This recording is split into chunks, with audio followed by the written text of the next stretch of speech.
یوں بھی آپ نے باسکٹ بال مقابلوں تک یہیں رہنے کا وعدہ کیا تھا۔ پھر ایسا کرو گی؟ صوبان نے ہونٹوں پر ابھرنے والی بے ساختہ مسکراہٹ کو روکا۔ کبھی نہیں۔ اشتفیلہ نے نفی میں سر ہلایا۔ وہ ابھی تک سسکیاں بھر رہی تھی۔ ٹھیک ہے، فی الحال نہیں جاتا۔ اب تم جاؤ اور فریش ہو جاؤ۔ یہ رونی صورت تمہیں بالکل نہیں جچتی۔ نہیں، آپ بھی میرے ساتھ چلیں اور مجھے اپنے ہاتھ سے ناشتہ کروائیں۔ گاڑی کی صفائی ملازم کر دے گا۔ اچھا چلو۔ صوبان نے فوراً حامی بھر لی۔ اس جذباتی لڑکی کے لیے اس کے دل میں پاکیزہ قسم کے احساسات پنہاں تھے۔ اور اب اپنے آنسو صاف کر لو، یہ نہ ہو میری بیوی کو پتہ چل جائے کہ ہم میں لڑائی ہوئی ہے۔ اشتفیلہ نے اس کے کمرے کی کھڑکی کی طرف دیکھا۔ کھڑکی کی شیشے سے نیہا واضح نظر آ رہی تھی۔ اشتفیلہ نے شوخی سے کہا، وہ نکچڑی کھڑکی سے ہم پر ہی نظر رکھے ہوئے ہے، دفع کرو اسے۔ صوبان نے کہا اور وہ اندر کی طرف چل پڑے۔ شہباز شاہ ڈرائنگ روم کے دروازے سے سارا منظر دیکھ رہا تھا۔ برخوردار، کس وقت تک جانے کا ارادہ ہے؟ ان کے قریب آتے ہی شہباز شاہ نے مسکرا کر پوچھا۔ صوبان نے شرارت سے کہا، جانا کہاں ہے انکل؟ اور یہ آپ مجھے زبردستی کیوں یہاں سے بھگانا چاہ رہے ہیں؟ یہ صرف آپ کا گھر تو نہیں ہے نا، میری ننھی بہن کا بھی گھر ہے۔ یار، اب مجھ پر تو الزام نہ دھرو۔ شہباز شاہ نے فوراً ہاتھ جوڑ دیے تھے۔ یوں بھی وہ اشتفیلہ کی عادت سے واقف تھا کہ وہ کتنی زود و رنج تھی۔ پاپا، مجھے ساری کہانی کا پتہ چل گیا ہے۔ آپ دونوں نے مل کر مجھے بے وقوف بنایا ہے۔ لو جی، یک نہ شد دو شد۔ تم دونوں مل کر اس بوڑھے ہی کو مورود الزام ٹھہراتے رہنا۔ شہباز شاہ منہ بنا کر اپنے کمرے کی طرف بڑھ گیا، جبکہ وہ دونوں بے ساختہ مسکرا پڑے تھے۔ اشتفیلہ کو اس بے باکی سے صوبان کے ساتھ لپٹتا دیکھ کر نیہا ششدر رہ گئی تھی۔ اس کے اندر ایک غصے کی لہر اٹھی تھی۔ چھچوری کو جوں ہی پتا چلا کہ اس کا کچھ ہوتا سوتا جا رہا ہے، بھاگتے ہوئے اسے روکنے کے لیے آ گئی۔ وہ نفرت بھرے لہجے میں بڑبڑائی۔ نامعلوم اسے کیوں ان دونوں پر بہت زیادہ غصہ آ رہا تھا۔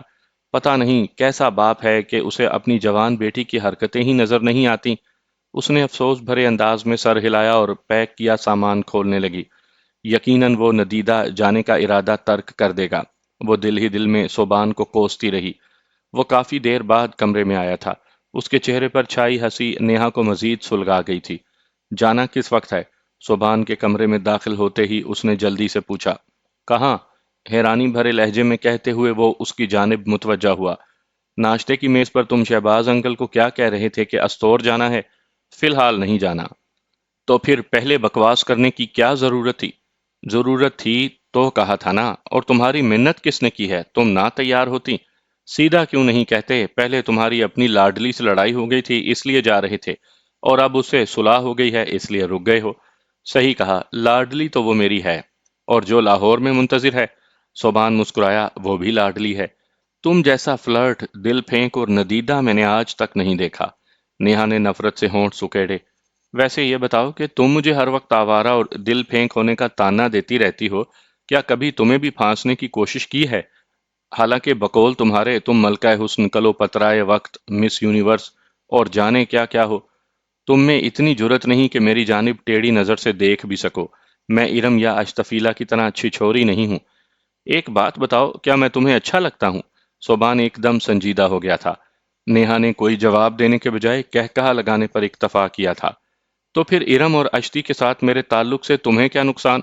میں جس کے ساتھ چاہوں دوستی کروں، جس کے ساتھ چاہوں گھوموں پھروں، جس کو مرضی آئے اپنی لاڈلی بناؤں، جس کے مرضی آئے ناز اٹھاؤں، یہ میرا درد سر ہے۔ تم کیوں ان لڑکیوں یا میرے بارے میں سوچ سوچ کر اپنا خون جلاتی ہو؟ کبھی ان کے کردار پر کیچڑ اچھالتی ہو، کبھی میرے بارے میں بکواس کرتی ہو۔ کیا میں نے آج تک تمہارے بارے میں کوئی ایسی بات کی ہے؟ میں ایسی ہوتی تو تم ضرور کرتے۔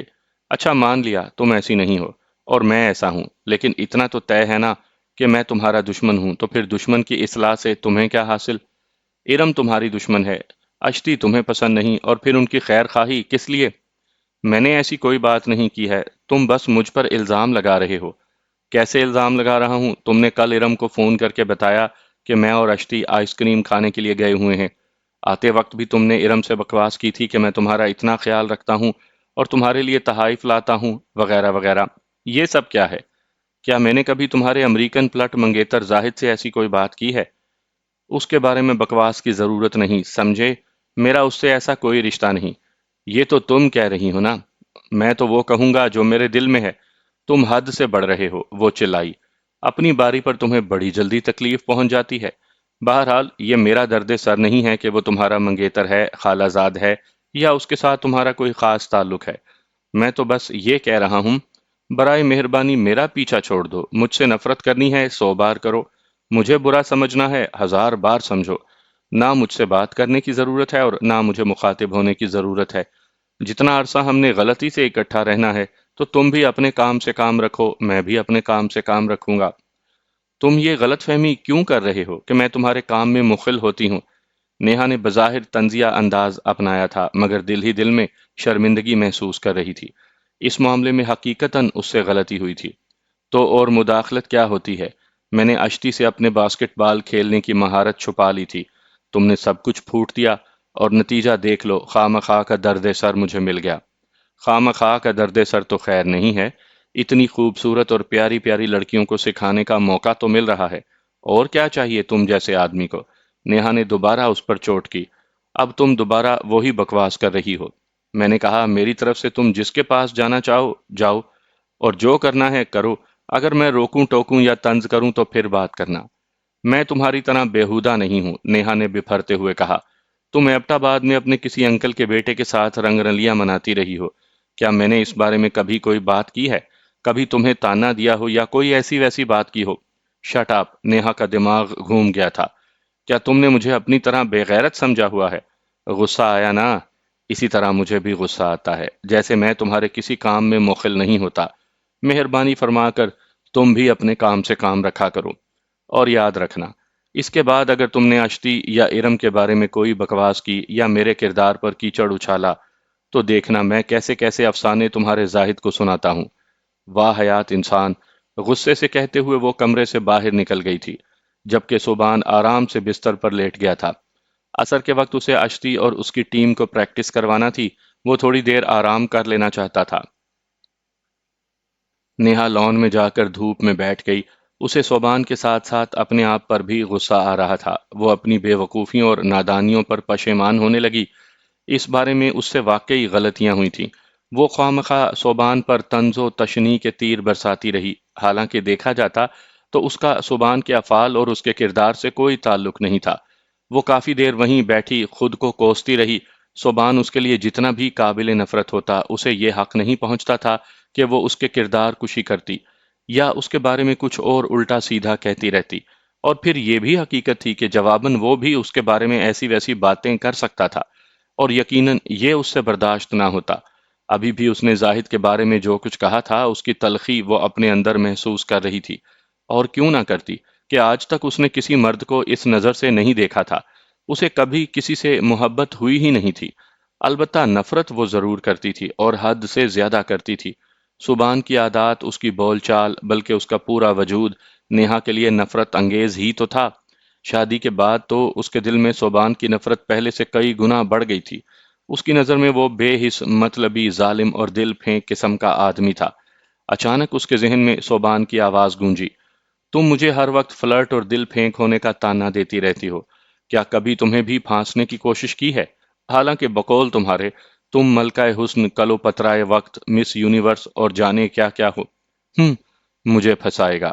میری طرف ہاتھ بڑھا کر تو دیکھو، کاٹ کر واپس نہ پھینکا تو پھر کہنا۔ وہ خود کلامی کے انداز میں بڑبڑائی، اور اس کے ساتھ ہی اس کے دماغ میں صوبان کی آواز دوبارہ گونجی۔ تمہاری اطلاع کے لیے عرض ہے کہ تم میری قانونی اور شرعی بیوی ہو۔ کچھ بھی ایسا ویسا ہونے کی صورت میں نہ تو تم عدالت کا دروازہ کھٹکھٹا سکو گی، اور نہ کسی ہوتے سوتے سے شکایت کر سکو گی۔ تمہاری باتیں سن کر بس لوگوں کو ہنسنے کا بہانہ ہاتھ آئے گا کہ ایک بیوی اپنے شوہر کے حقوق کے خلاف آواز اٹھا رہی ہے۔ یہاں تو کوئی لبرل عدالت بھی تمہارا کیس لینے کو تیار نہیں ہوگی۔ واہ حیات انسان! پہلے سے مجھ پر بری نظر رکھے ہوئے ہے۔ شوہر کے حقوق! تمہاری بیوی بنتی ہے میری جوتی۔ وہ جانے کتنی دیر یوں ہی کڑتی رہی، صوبان کو کوستی رہی۔ شہباز شاہ نے وہاں پہنچ کر اسے سوچوں کے گرداب سے نکالا۔ ارے ہماری بیٹی اکیلے بیٹھی کن سوچوں میں گم ہے؟ آئیں انکل بیٹھیں۔ وہ چونک کر کھڑی ہو گئی تھی۔ صوبان میاں کہاں ہے؟ شہباز شاہ نے اس کے سامنے نشست سنبھال لی۔ بستر پر لیٹا تھا، شاید سو گیا ہو۔ اور تم سناؤ، گلگت پسند آیا کہ نہیں؟ اس نے دل ہی دل میں سوچا، یہاں دیکھا خاک ہے کہ کچھ بتا سکوں، مگر زبان پر یہ الفاظ لانے کے بجائے اس نے مسکراتے ہوئے کہا، جی انکل، بہت خوبصورت اور اچھا علاقہ ہے۔ ویسے میں نے محسوس کیا ہے کہ صوبان میاں تمہیں گھمانے پھرانے نہیں لے جاتا۔ وہ فارغ ہی کہاں ہوتا ہے، بس اشتفیلہ کے مقابلے ختم ہو جائیں پھر انشاءاللہ ہم ضرور گھومنے جائیں گے۔ اس نے جلدی سے بات بنائی۔ ہاں یہ بھی ٹھیک ہے، اشتی بیٹی بھی تو اس کی جان نہیں چھوڑتی۔ شہباز شاہ شفقت بھرے انداز میں مسکرایا۔ پتہ نہیں اسے اپنی بیٹی کی بے راہ روی کیوں نظر نہیں آتی۔ ایک اور سوچ نیہا کے دماغ میں سرسرائی، مگر وہ شہباز شاہ سے پوچھ نہیں سکتی تھی۔ البتہ ایک اور پھانس اس کے دماغ میں چبھ رہی تھی، جس کے بارے میں پوچھنے کے لیے وہ زمین ہموار کرنے لگی۔ انکل، آج آپ بڑے خوش نظر آ رہے ہیں۔ ہاں بیٹی، ہشتی اور صوبان کی صلح جو ہو گئی ہے، اور تم لوگوں نے جو اچانک جانے کا ارادہ کیا تھا وہ بھی مؤخر کر دیا ہے، تو یہ خوشی کی بات ہے نا۔ تم نہیں جانتی تمہارے دادا جان کے مجھ پر کتنے احسانات ہیں۔ میں بالکل بھی یہ نہیں چاہوں گا کہ اس کے بچے اس گھر سے خفا ہو کر رخصت ہوں۔ ویسے انکل، اشتفیلہ اور صوبان لڑے کس بات پر تھے؟ وہ ایک دم مطلب کی بات پر آ گئی۔ تمہیں نہیں معلوم؟ تم ان کے ساتھ ہی تو تھیں۔ نہیں انکل، میں کل ان کے ساتھ نہیں جا سکی تھی۔ وہ کیا ہے کہ اسی وقت امی جان کی کال آ گئی تھی، میں ان کے ساتھ گپ شپ کرنے لگی۔ مگر صوبان تو کہہ رہا تھا کہ تم ان کے ساتھ ہی تھی۔ شہباز شاہ نے حیرانی سے پوچھا۔ نیہا اطمینان سے بولی، اسے جھوٹ بولنے کی بیماری ہے۔ حد ہوتی ہے غلط بیانی کی بھی۔ شہباز شاہ نے افسوس بھرے انداز میں سر ہلایا۔ یقیناً وہ تمہارے ساتھ نہ جانے کی بات چھپانا چاہتا تھا۔ اچھا دفع کریں انکل، میں خود ہی نہیں جانا چاہتی تھی۔ آپ جھگڑے والی بات بتائیں نا۔ بات تو کوئی خاص نہیں تھی، تم جانتی ہو کہ اشتی بیٹی بھی بچوں جیسا ذہن رکھتی ہے۔ شہباز شاہ کے لہجے میں ایک باپ کی شفقت کوٹ کوٹ کر بھری تھی۔ صوبان بیٹا اپنی کسی کلاس فیلو سے فون پر بات کر رہا تھا، اشتی بیٹی اسے بات کرنے نہیں دے رہی تھی۔ اس نے ڈانٹ دیا اور یہ پاگل ناراض ہو کر بھاگ پڑی۔ شہباز شاہ نے مزاحیہ انداز میں ساری تفصیل اس کے سامنے دہرا دی۔ اچھا یہ بات ہے، نیہا نے اس بات میں سر ہلایا۔ اسی لیے اشتفیلہ کو جو ہی معلوم ہوا کہ صوبان جا رہا ہے، وہ اسے منانے کے لیے دوڑی چلی آئی۔ اس کے لہجے میں شامل طنز شہباز شاہ کے سر پر سے گزر گیا تھا۔ بات کچھ ایسی ہی ہے، یہ کہہ کر وہ پوچھنے لگا، ویسے کافی پینے کے بارے میں کیا خیال ہے؟ مطلب آپ مجھے باورچی خانے میں گھسانا چاہتے ہیں؟ نہیں، ملازمہ ہے نا۔ شہباز شاہ ملازمہ کو آواز دینے لگا۔ شاہدہ، او شاہدہ، مگر اس تک شاید آواز نہیں پہنچی تھی کہ اسے جواب نہیں ملا تھا۔ ویسے انکل، میں کافی بہت اچھی بنا لیتی ہوں۔ شہباز شاہ ہنسا۔ صرف کافی؟ نہیں انکل، صرف کافی نہیں، اور بھی بہت ساری چیزیں بنا لیتی ہوں۔ تو پھر کافی پر تو نہ ٹرکاؤ نا اپنے انکل کو، اپنے ہاتھ سے رات کا کھانا بنا کر کھلاؤ تو بات بنے۔ ٹھیک ہے، وہ رضامند ہوتے ہوئے بولی، آج رات کا کھانا میں تیار کروں گی۔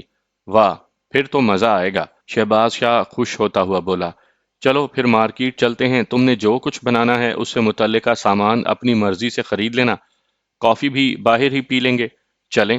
وہ سر ہلاتے ہوئے کھڑی ہو گئی۔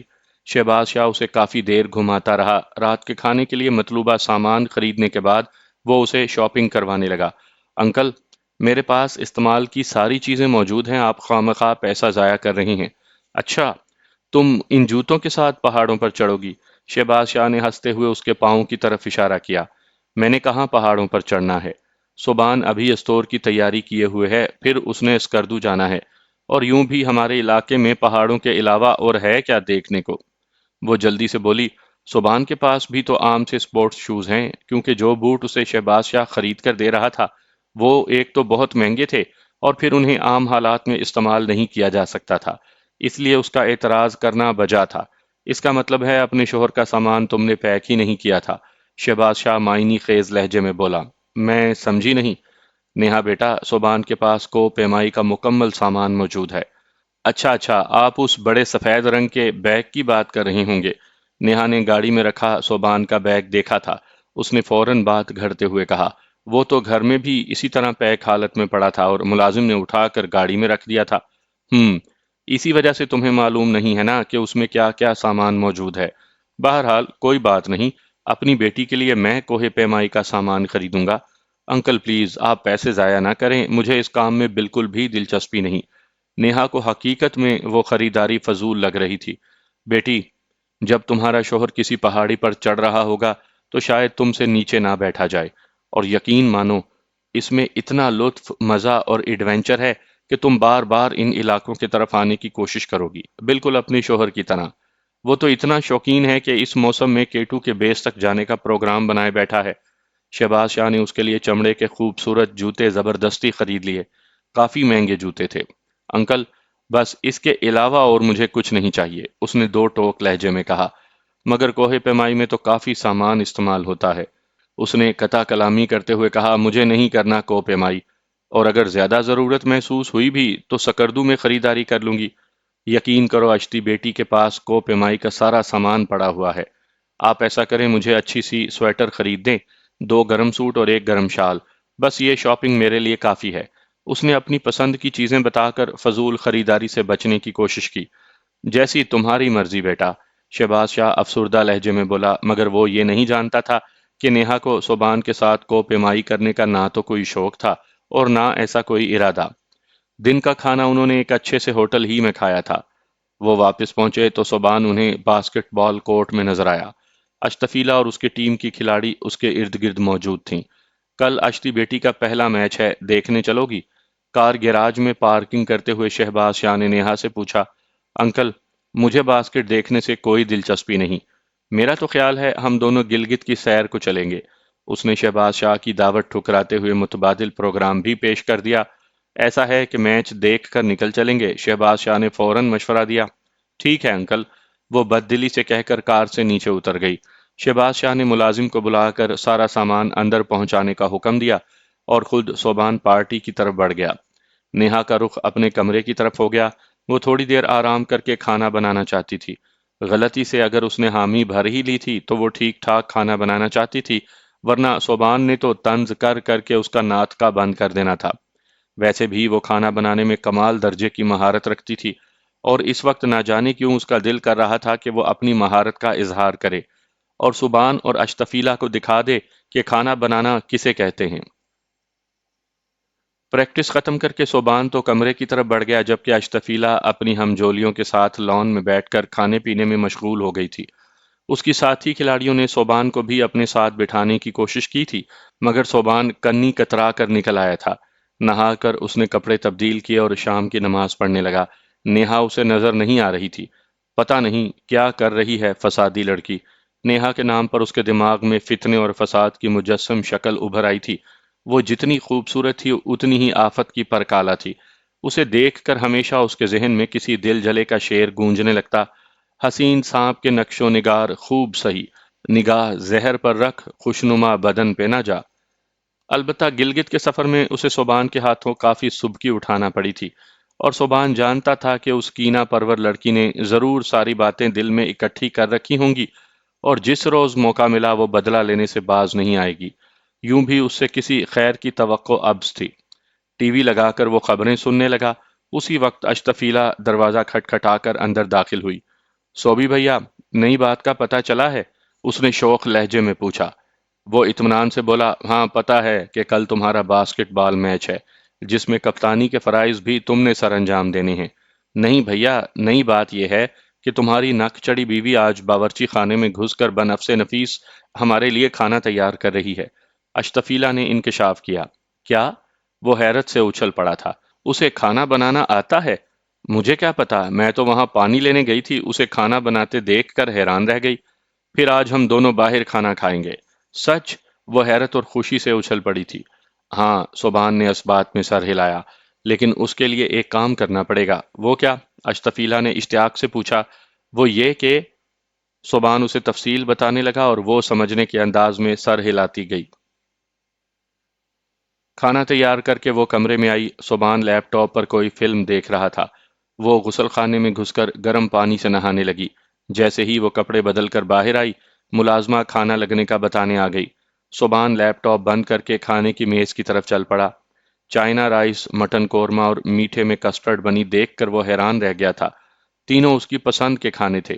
اس کے دماغ میں ایک خیال گزرا: یقیناً نیہا کو معلوم نہیں تھا کہ یہ صوبان کے پسندیدہ کھانے ہیں، ورنہ وہ فسادی کبھی بھی یہ کھانے نہ بناتی۔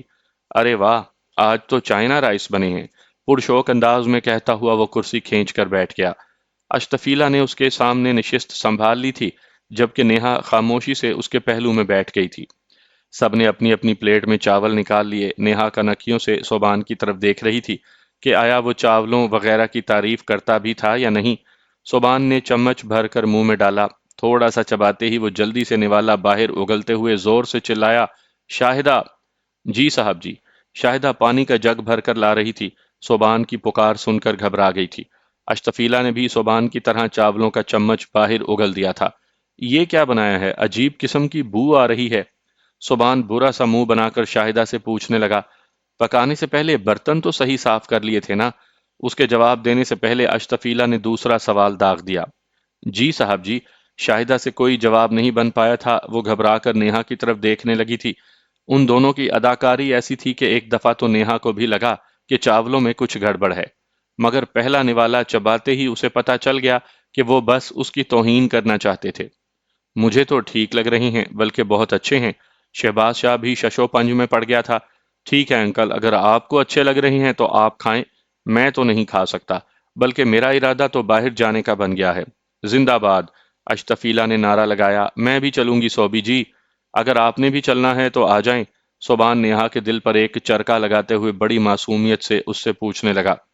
وہ بمشکل نفی میں سر ہلا پائی تھی۔ ٹھیک ہے، کہہ کر وہ اشتفیلا کے ساتھ چل پڑا۔ تھوڑی دیر کے بعد وہ صوبان کی ڈبل کیبن میں گھر سے نکل رہے تھے۔ ویسے بھیا، اتنا اچھا چائنا رائس میں نے اس سے پہلے نہیں چکھا۔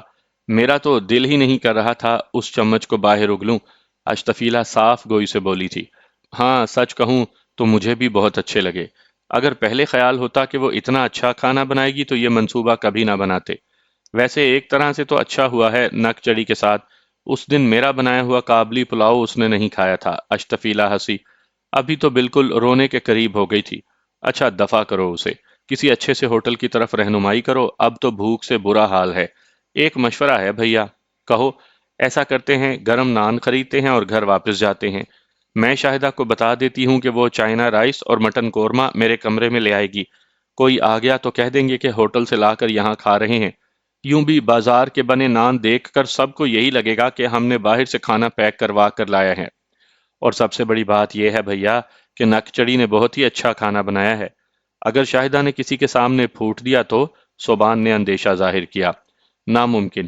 اشتفیلا نے نفی میں سر ہلایا۔ وہ مجھے اچھی طرح جانتی ہے کہ میں کس طبیعت کی ہوں، اور یہ بھی کہ گھر میں کس کا حکم چلتا ہے۔ ٹھیک ہے، صوبان رضامند ہو گیا۔ یوں بھی خود اسے چائنا رائس اتنے پسند آئے تھے کہ اس نے بمشکل ہی منہ میں ڈالے چاول باہر اگلے تھے۔ اشتفیلا موبائل فون نکال کر شاہدہ کو کال کرنے لگی۔ جی بی بی جی۔ شاہدہ نے فوراً کال اٹینڈ کر لی تھی۔ یوں بھی اس کی اشتفیلا سے جان جاتی تھی۔ اگر اچھی تھی تو اتنی کہ حد پھلانگ جاتی تھی، اور جب غصے میں ہوتی تو اس سے برا کوئی نہ ہوتا۔ اشتفیلا نے پوچھا، تم اس وقت کہاں ہو؟ باورچی خانے میں ہوں بی بی جی۔ ایسا کرو، ایک ٹرے چائنا رائس، ایک ڈونگا مٹن قورمہ اور کسٹرڈ فوراً میرے کمرے میں لے جا کر رکھ دو۔ ابو جان اور نیہا باجی کو پتہ نہیں چلنا چاہیے، اور اگر انہیں ذرا بھنک بھی پڑ گئی نا تو… آپ بے فکر رہیں بی بی جی، نیہا باجی اپنے کمرے میں ہیں اور صاحب چہل قدمی کر رہے ہیں۔ شاباش، ہم بس چند منٹ میں آ رہے ہیں۔ گرم نان ہمارے پاس ہوں گے؟ اسے کہہ کر وہ صوبان کو مخاطب ہوئی۔ چلیں بھیا، نان خریدیں اور واپس چلیں۔ صوبان نے اس بات میں سر ہلاتے ہوئے گاڑی ایک قریبی تندور کی طرف موڑ دی۔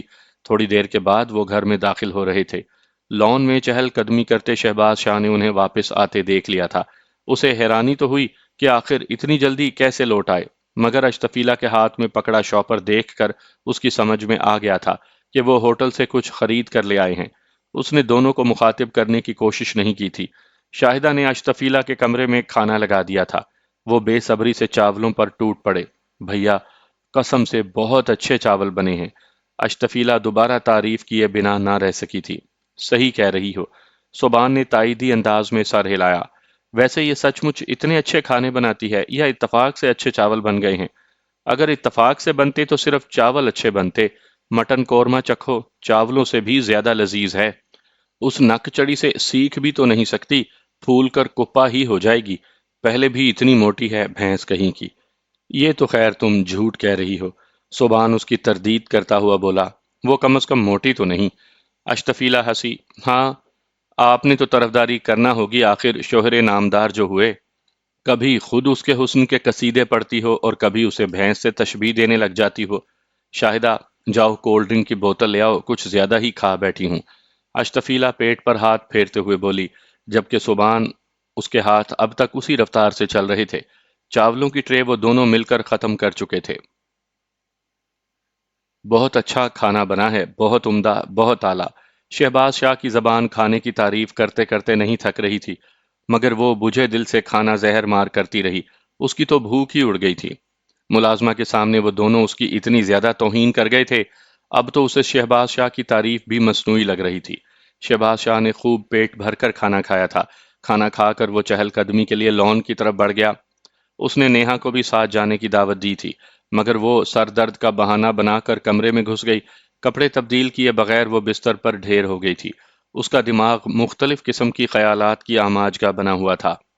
اس کی یادداشت اور قوت مشاہدہ بہت تیز تھی۔ صوبان کے گھر آتے ہی چند دنوں میں اس نے صوبان کی پسند اور ناپسند کے متعلق جان لیا تھا۔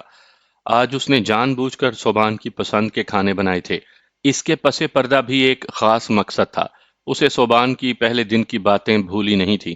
اس نے تو سوچا تھا کہ جب صوبان کھانا کھا لے گا تو وہ اسے اپنے کمرے میں خوب بے عزت کرے گی۔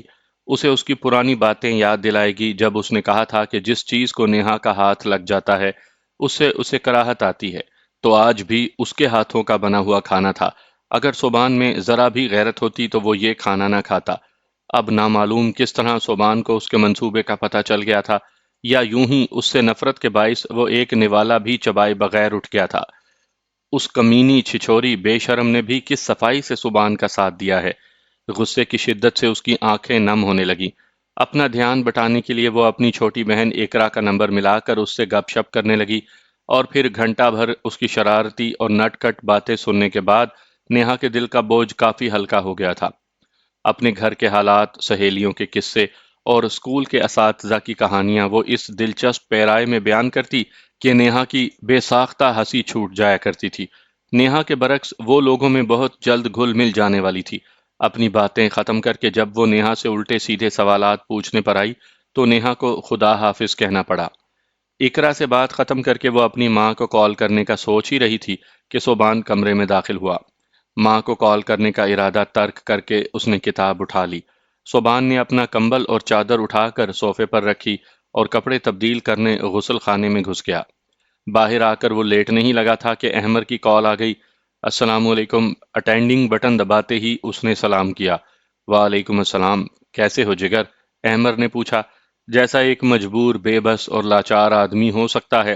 اس نے مزاحیہ انداز میں جواب دیا، بس کرو یار، ہر وقت اپنی مجبوریوں کا رونا روتے رہتے ہو۔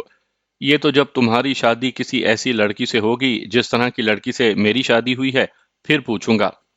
احمر نے کہا لگایا، ویسے تمہارے ساتھ قدرت نے صحیح مذاق کیا ہے۔ جو لڑکی تمہیں سب سے بری لگتی تھی وہی ہمیشہ کے لیے تمہارے گلے پڑ گئی۔ ہمیشہ کے لیے تو خیر نہیں، امید تو یہی ہے کہ جلد ہی ہم اپنے اپنے راستے پر ہو لیں گے۔ یہ مناسب نہیں ہوگا صوبی۔ احمر سنجیدہ ہو گیا تھا۔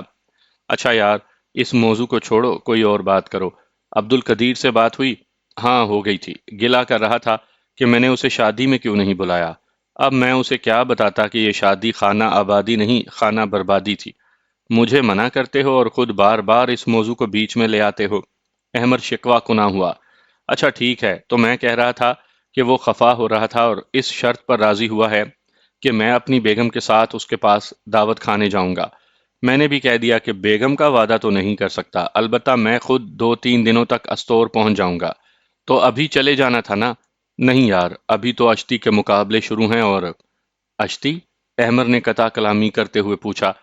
اشتفیلہ نام ہے، جس انکل کے گھر میں ہم آئے ہوئے ہیں ان کی بیٹی ہے۔ ایف اے کی طالبہ ہے اور باسکٹ بال کی کھلاڑی ہے۔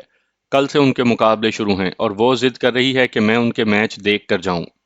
اچھا، بات یہاں تک پہنچ گئی ہے؟ احمر شوخی سے ہنسا۔ نہیں، اس سے بھی تھوڑا آگے۔ میری بہت زیادہ لاڈلی بن گئی ہے۔ ویسے بھی وہ ہے ہی اتنی اچھی، اتنی اخلاقی اور اتنی پیاری کہ بتا نہیں سکتا۔ بھائی، تم ایک لڑکی کے شوہر ہو، ذرا ہولا ہاتھ رکھو۔ یہ نہ ہو نیہا بھابی اس کا سر پھاڑ دے۔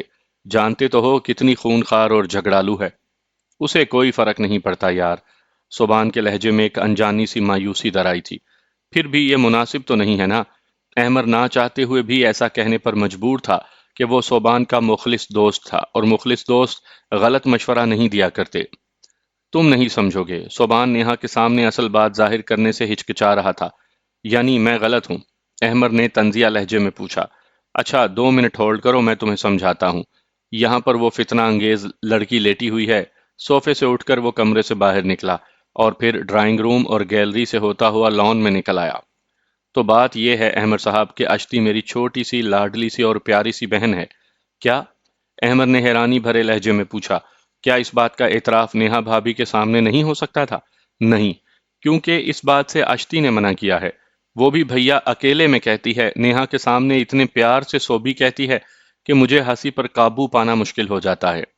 پر کیوں؟ بس آتے ساتھ اس کی نیہا سے ٹھن گئی ہے۔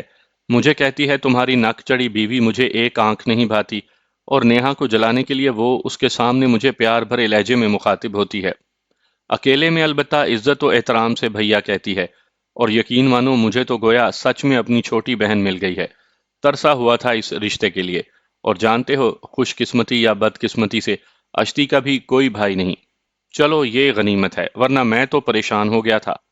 تو میں کہہ رہا تھا کہ کل سے ان کے ٹورنامنٹ شروع ہیں تو 2-3 دن میں فائنل ہو جائے گا، پھر استور کا چکر لگا آؤں گا، بلکہ اسکردو تک جاؤں گا اور K2 بیس تک جانے کی ساری معلومات اکٹھی کر کے ہی واپس آؤں گا۔ اگلی گرمیوں میں انشاءاللہ وہاں جائیں گے۔ یہ باتیں کرتے ہوئے وہ دوبارہ کمرے میں آ گیا تھا کہ باہر سردی کافی بڑھ گئی تھی۔ یقیناً اپنی لاڈلی بہن کی کوچنگ کے فرائض بھی محترم نے اپنے ذمہ لے لیے ہوں گے۔ ہاں یار، میں ظاہر کرنا تو نہیں چاہتا تھا، مگر اس نے پھوٹ دیا۔ مجبوراً مجھے تسلیم کرنا پڑا کہ میں باسکٹ بال جانتا ہوں۔ اس نے کس نے؟ احمد نے اشتیاق سے پوچھا۔ فساد کی جڑ کون سی ہو سکتی ہے؟ شرم کرو یار، بیوی ہے تمہاری۔ احمد نے ہلکا سا کہا لگایا۔ شٹ اپ بےہودہ انسان، کافی دیر سے تم میرے بارے میں بکواس کیے جا رہے ہو۔ بات کرنے کی تمیز نہیں ہے تمہیں؟ نیہا کی برداشت جواب دے گئی تھی۔ احمد نے پوچھا۔ بھابی کی غصے بھری آواز سنائی دی ہے۔ ہاں، وہ غصہ اس لیے ہو رہی ہے کہ آج باورچی خانے میں گھس کر میرے لیے کھانا بناتی رہی ہے۔ کیا بتاؤں یار، ایک نوالا لیتے ہی مجھے تو ابکائیاں آ رہی تھی۔ وہ ایک نوالا بھی میں نے باہر اگل دیا۔ یہی حال بیچاری اشتی کا ہوا ہے۔ پھر ہم دونوں اپنے لیے باہر سے کھانا لے آئے۔ شہباز انکل نے رواداری میں آ کر کھا تو لیا تھا، لیکن اس کے بعد 2-3 گھنٹے لان میں چہل قدمی کر کے اس بد ذائقہ کھانے کو ہضم کرتے رہے۔ سچ کہہ رہے ہو؟ بالکل سچ یار۔ اصل میں یہ یونیورسٹی کی لڑکیوں کو موبائل فون پر گیم کھیلنے اور میک اپ کرنے سے فراغت ملے تو باورچی خانے میں گھسے نا۔ ماں باپ تو اپنے سر سے بوجھ اتار کر کسی بھلے مانس کے سر پر پھینک کر بے فکر ہو جاتے ہیں، اور مجھ جیسا غریب ساری زندگی کے لیے عذاب میں پھنس جاتا ہے۔ اب خود اندازہ لگاؤ، جو لڑکی چائے بنانا نہ جانتی ہو وہ کیسی بیوی ہوگی؟ مجھے چونکہ پہلے سے محترمہ کے بارے میں معلوم تھا، اس لیے میں نے تو پہلی رات ہی تنبیہ کر دی تھی کہ برائے مہربانی باورچی خانے میں قدم رکھنے کی زحمت نہ کرنا۔